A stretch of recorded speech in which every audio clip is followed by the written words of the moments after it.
प्रज्ञाच मध्ये आपलं स्वागत आहे. सकाळी दुपारी संध्याकाळी हा चेहरा नाही पाहिला तर काय पाहिलं. तर मग सकाळी आली होती प्रीती कामासाठी तिच्या. तर मग काय विरूने तिला म्हटलंय, प्रीती एक काम कर, तुझं काम करू नको, माझं एक काम कर, मला कडेवर उचलून घे आणि मला जर खिडकीतनं बाहेर बघू दे की सूर्य कुठपर्यंत आलेला आहे. मग बिचारीने विरूला असं सूर्य दाखवत बसले. त्यानंतर मग मी विरूला घेऊन खाली आले. तर बघा विरूचे बाबा बिचारे पहाटे उठून ना ट्रॅव्हल्स मधनं हे बॉक्स आणायला गेले होते. तर हे पार्सल आलं होतं अंबाजोगाईवरनं.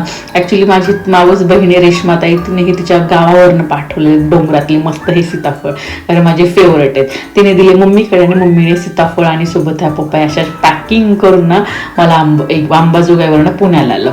सीझन चालू झाला की हे ट्रॅव्हल्सच्या आमच्या खेपा चालू असतात. माझ्या मम्मीने किती छान पॅकिंग करून दिलेलं. मग विरू म्हणलं एक काम कर, तू तुझ्या आईला थँक्यू म्हण फोन करून, तोपर्यंत मला आता भूक लागलेली आहे तर मला ते दूध बनवून दे.